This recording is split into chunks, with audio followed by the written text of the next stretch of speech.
Om Swastiastu, Assalamualaikum warahmatullahi wabarakatuh. Shalom, salam sejahtera untuk kita semua. Pada hari ini, saya akan menjelaskan tentang statistika dalam data science.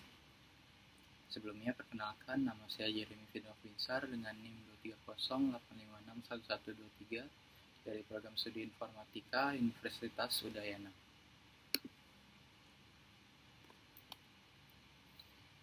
Jadi, untuk memulai presentasi pada hari ini, kita perlu bertanya, kenapa statistika penting untuk data scientist? Di sini saya ada personal reflection, di mana yang awalnya saya kira statistika itu cuma soal menghitung rata-rata dan membuat grafik. Tapi ternyata ini adalah bahasa fundamental untuk kita berbicara dengan data. Faktanya, tanpa statistika, data itu cuma angka-angka yang meaningless dan tidak dapat diartikan. Maaf, bukan tidak dapat, tapi tidak diartikan tanpa statistika ya. Kemudian tidak bisa membedakan signal dengan noise.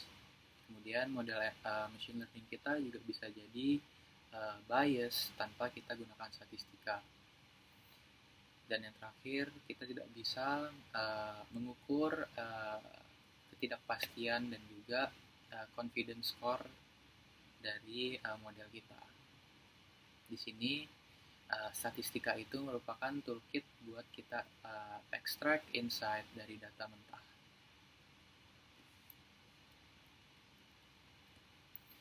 Jadi pertama-tama 3 pilar statistika dalam data science itu bisa dijabarkan menjadi statistika deskriptif, probabilitas, dan juga sampling and inference.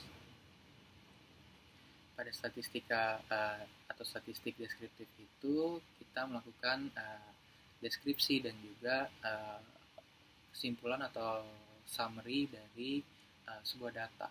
Di sini kita bisa mencari central tendency dari sebuah data atau dataset, kemudian juga dispersionnya dan juga relationship. Kemudian pada probability kita memahami atau understand uncertainty-nya. Jadi pada probability itu kita mengecek conditional probability-nya, kemudian random variables-nya, dan juga expected values. Jadi seberapa yakin sih kita. Dan yang terakhir adalah pada sampling dan inference itu kita melakukan sampling dari sebuah populasi. Di sini contoh-contohnya kita dapat melakukan random sampling, kemudian kita bootstrap, dan juga standard error-nya itu bisa kita hitung.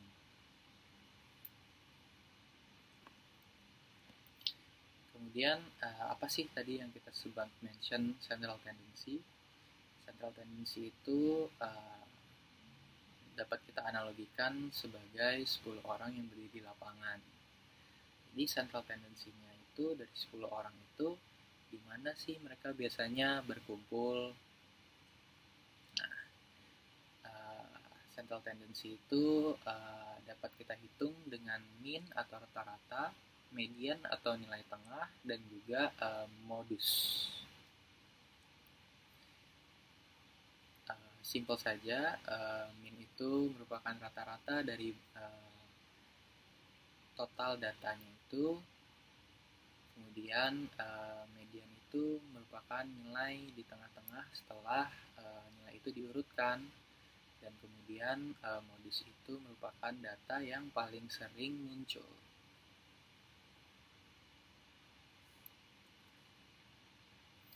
Kemudian apa itu dispersion? Dispersion itu seberapa menyebar data dari dataset kita. Di sini contohnya ada 2 dataset yang bisa punya mean yang sama, tapi karakteristiknya itu sebenarnya sangat berbeda. Contohnya pada A itu ada 4 input, yaitu 10, 10, 10, 10. Mean-nya itu yang pasti 10 karena tidak ada variasi. Sementara pada data B itu ada 1, 5, 15, dan 19. Itu kalau kita hitung mean-nya juga 10, tapi datanya itu sangat bervariasi. Varian sendiri dapat kita lihat sebagai berikut rumusnya, dan merupakan rata-rata dari seberapa jauh setiap titik dari mean. Kemudian standard deviation itu merupakan akar dari variance itu sendiri. Jadi unit itu sama dengan data asli. Ini yang paling sering kita pakai. Di sini ada saya sertakan rule of thumb. Sekitar 68% dari data itu dalam kurang lebih satu standard deviation. Dia sekitar 95% itu dalam kurang lebih 2 standard deviation. Sekarang kita masuk kepada skewness atau distribusi, itu merupakan simetris atau tidak. Jadi pada skewness itu kita bisa bandingkan dia itu left skewed atau right skewed. Nah, pada left skewed itu ekornya itu distribusi ke kiri, sementara pada right skewed itu ekornya distribusi ke kanan. Nah, karakteristik dari left skewed itu mean-nya lebih kecil daripada median. Jadi contohnya di sini ada nilai ujian, jika banyak yang tinggi, sedikit yang rendah, skewness-nya itu kurang dari 0. Sementara kalau right skewed itu mean-nya itu lebih besar daripada median. Contohnya di sini adalah income, banyak yang rendah menengah, sedikit yang super kaya, itu dia right skewed. Nah, kenapa skewness itu penting? Karena banyak algoritma machine learning yang mengasumsi bahwa data itu terdistribusinya secara normal. Jadi kalau data itu skewed, mungkin perlu kita transformasiin dulu biar tidak diasumsikan bahwa skewness-nya atau distribusinya normal ya. Jadi sangat perlu untuk diketahui bahwa data itu kita left skewed atau right skewed. Oke, mungkin sekarang kita masuk ke data relationship. Ini ada correlation dan juga covariance atau covariance. Jadi berikut merupakan rumus dari correlation coefficient-nya. Nah, kalau R-nya itu +1, dia positif correlation. Sementara kalau R-nya itu sekitar -1, maka dia negatif correlation. Jadi kalau misalkan contohnya itu jam belajarnya naik, maka nilainya juga naik, itu positif correlation. Sementara kalau negatif correlation itu contohnya jika jam main game kita naik, maka nilai kita malahan turun. Nah, itu negatif correlation. Ada juga yang bisa dibilang sebagai no correlation, jadi tidak ada hubungan linearnya yang jelas. Contohnya di sini ukuran sepatu dengan IQ kita. Jadi kalau ukuran sepatu kita misalkan UK 42, itu tidak ada korelasinya dengan IQ kita gitu. Yang perlu diingat itu adalah correlation doesn't mean causation. Jadi hati-hati dalam menginterpretasikan data kita. Oke, sekarang kita akan masuk ke implementasi dengan kode Python, analisis deskriptif. Nah, di sini kita lihat bagaimana semua konsep-konsep yang sudah kita jelaskan tadi itu bisa kita implementasikan secara langsung ke dalam kode Python. Nah, ini yang saya suka dari data science. Jadi teorinya itu mungkin agak kompleks, tapi kalau kita langsung coding itu akan dapat terlihat dengan jelas mungkin. Pertama-tama tentunya kita import library Python kita yang dibutuhkan. Di sini NumPy dan juga Pandas ya.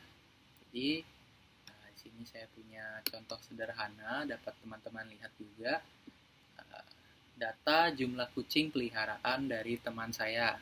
Di sini ada 3 kucing, ada yang 2 dan juga ada yang 1, bahkan juga ada yang 0. Di sini kita muatkan dalam array. Sekarang untuk menghitung central tendency dari data yang sudah kita peroleh tadi itu bisa langsung kita panggil dot mean untuk rata-rata yang hasilnya di sini adalah 1,7, dan untuk mediannya itu adalah hasilnya 2. Nah, di sini seperti yang teman-teman bisa lihat, mediannya itu lebih tinggi dari mean. Nah, ini dapat diartikan bahwa data kita itu sedikit left skewed. Nah, dan selanjutnya di sini untuk data modenya itu kita convert dulu ke pandas, kemudian kita panggil .mode, dan hasilnya adalah 2, karena angka 2 itu memang paling sering muncul, seperti yang dapat teman-teman lihat dengan jelas. Setelah berhasil menghitung central tendency, kita juga lanjutkan dengan dispersion. Nah, untuk dispersion ini kita bisa langsung aja panggil .std untuk standard deviation-nya. Dan di sini dapatkan standard deviation-nya itu 0,9. Ini artinya rata-rata variasi dari mean sekitar 0,9 kucing. Jadi variance-nya itu adalah 0,81. Nah, ingat ya, ini standard deviation itu dikuadratin variance-nya. Sekarang masuk ke bagian asimetriknya. Nah, ini yang sedikit menarik. Kita juga bisa hitung skewness dengan pandas dengan menggunakan dot skew. Di sini hasilnya adalah minus 0,23. Nah, negatif itu artinya dia left skewed sesuai dengan prediksi atau hitungan kita dengan perbandingan mean dan mediannya tadi. Kemudian kita juga bisa hitung correlation-nya, karena kalau kita punya misalkan 2 variabel, misalnya jumlah kucing dan happiness score, kita bisa cek correlation-nya dengan .core di sini. Ini akan melakukan atau mengenerate correlation matrix yang menunjukkan hubungan antara kedua variabel tersebut. Nah, dengan segini saja jumlah baris-baris yang kita coding, kita bisa mengekstrak semua informasi statistik yang sudah sebelumnya kita bahas konsepnya. Jadi mungkin ini sangat powerful banget ya untuk teman-teman pelajari atau implementasikan untuk melakukan exploratory data analysis teman-teman. Oke, mungkin sekarang kita masuk ke probability. Jadi probability itu secara sederhana dapat didefinisikan sebagai seberapa sering suatu terjadi dari semua kemungkinan itu terjadi.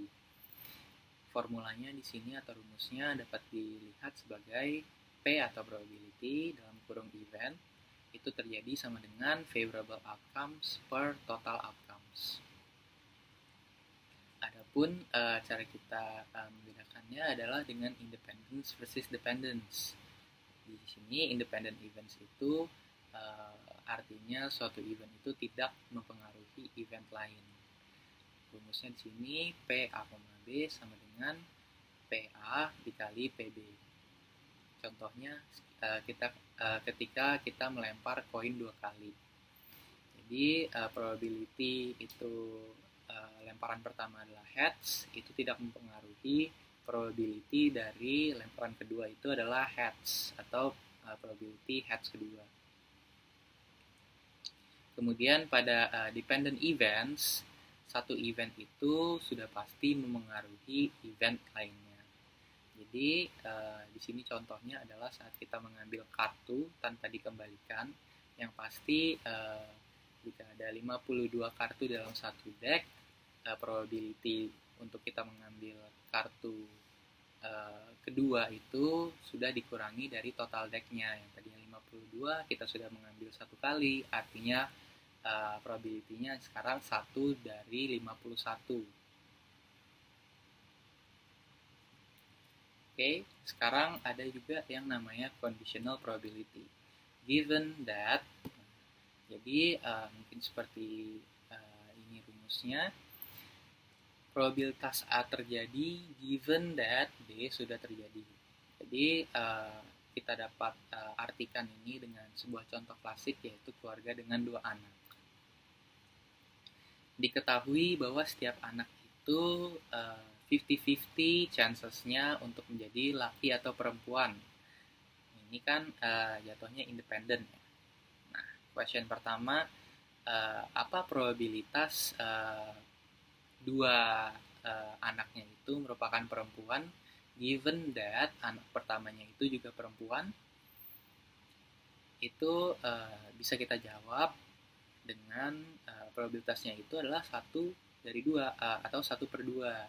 Dengan info bahwa anak pertamanya itu merupakan perempuan, kita dapat menyimpulkan problemnya atau simplifikasikan problemnya 1/2, karena yang pertama sudah perempuan, kalau dua-duanya mau perempuan itu chancesnya untuk yang keduanya itu juga harus perempuan, yaitu 50-50, jadi 1/2. Nah, untuk soal yang sama, soal kedua dari contoh yang sama, given that kedua itu perempuan, apa probabilitasnya setidaknya satunya itu perempuan? Nah, di sini jawabannya adalah 1/3, karena outcomes-nya itu tadi pertanyaan keduanya itu maksudnya apa probabilitas dari keduanya perempuan jika given that setidaknya salah satunya itu perempuan. Di sini answer-nya itu 1/3, karena outcome yang possible itu adalah yang pertama laki, perempuan, yang kedua itu perempuan, laki, dan yang ketiga itu perempuan, perempuan. Kalau satunya perempuan ya. Jadi outcomes-nya itu adalah 1/3, karena kalau kita mau dua-duanya perempuan, ada 2 chances di mana yang pertama atau yang kedua itu merupakan laki-laki. Jadi hanya 1/3. Nah, di sini penting kita ingat bahwa conditional info itu bisa menentukan atau merubah probabilitas suatu hal itu terjadi. Oke, next ada random variables dan juga expected value atau EV. Jadi random value variable itu merupakan variable yang nilainya memiliki distribusi probabilitas. Sini langsung ke contohnya, X sama dengan hasil lempar dadu. Itu artinya X itu bisa 1, 2, 3, atau 4, 5, 6. Dengan probability dari X sama dengan K adalah 1/6. Adapun expected value atau nilai harapan itu dapat kita contohkan dengan coin flip. Jadi kalau pada expected value itu bisa dibilang ada nilai dari gain dari atau value gain atau value loss. Jadi misalkan contohnya coin flip game itu, kalau misalkan heads itu kita menang 10.000, kalau tails itu kita kalah 5.000. Nah, ini dua-duanya bisa kita probabilitaskan sebagai dua-duanya 1/2 kan ya. Dari head sama tails itu 1/2.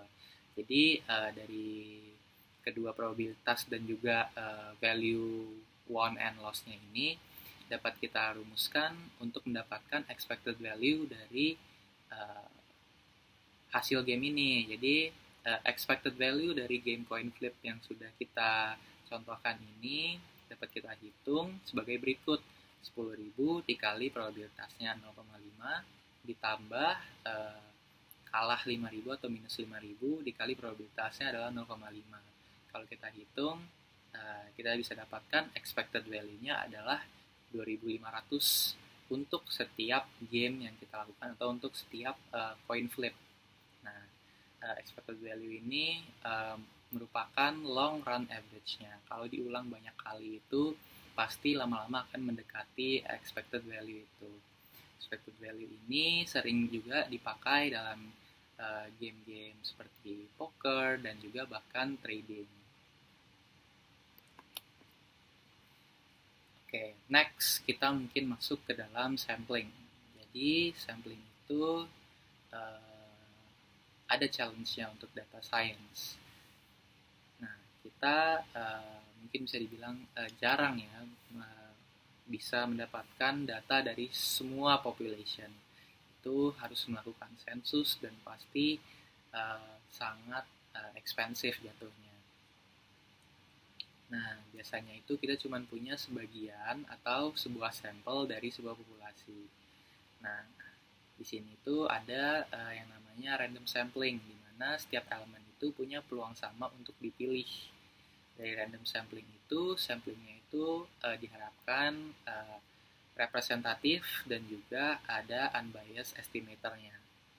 Nah, sample bias itu merupakan sampel yang tidak representatif dan kesimpulannya mungkin misleading. Contohnya ada survei tentang penggunaan internet, tapi hanya online survei. Nah, kalau hanya online survei, jatuhnya yang melakukan surveinya hanya pengguna internet. Jadi jatuhnya itu merupakan sebuah selection bias. Karena non-internet user itu tidak tercover. Sekarang kita masuk ke Bootstrap, atau sebuah metode yang berguna untuk melakukan resampling. Jadi masalahnya kita bayangkan kita cuma punya satu sampel saja. Gimana kita tahu seberapa reliable statistik kita, contohnya mean, median, dan lain-lainnya. Itu solusinya dengan menggunakan Bootstrap, yaitu resample dari sampel dengan replacement. Jadi sedikit cara kerja Bootstrap itu, kita ngambil sampel aslinya, di sini contohnya n data points, kemudian kita buat new sample dengan random sampling dengan menggunakan replacement. Contohnya kita ambil sebanyak n kali, kemudian kita hitung statistiknya, misalkan mean, dari new sample ini. Kita ulangi terus sampai misalkan ribuan kali, misalkan 10.000 kali dari step 2 dan 3 itu. Kemudian kita punya deh sekarang distribusi Bootstrap dari statistik. Nah, Bootstrap ini digunakan karena memberikan uncertainty estimate tanpa mengasumsi tanpa asumsi distribusionalnya. Jadi mungkin kita langsung ke key takeaways dan personal insight dari materi ini. Key takeaways-nya adalah statistik deskriptif itu merupakan toolkit untuk kita mengerti dan summarize data. Kemudian probability itu merupakan framework untuk reasoning di bawah uncertainty, dan sampling dan bootstrap itu merupakan bridging dari sampel ke population melalui inferensi. Nah, sedikit insight pentingnya itu adalah statistika itu bukan cuma matematika, tapi juga sebuah metode atau sebuah critical thinking tool. Dan kemudian juga kita harus selalu question our data. Apakah data itu bias, apakah itu tidak bias. Yang kita mau adalah tidak bias tentunya ya. Kemudian correlation doesn't mean causation. Dan insight lagi adalah Bootstrap itu merupakan sebuah game changer untuk estimasi uncertainty. Mungkin itu saja yang dapat kita bahas pada materi saat ini. Mohon maaf jika ada kesalahan. Terima kasih atas waktunya.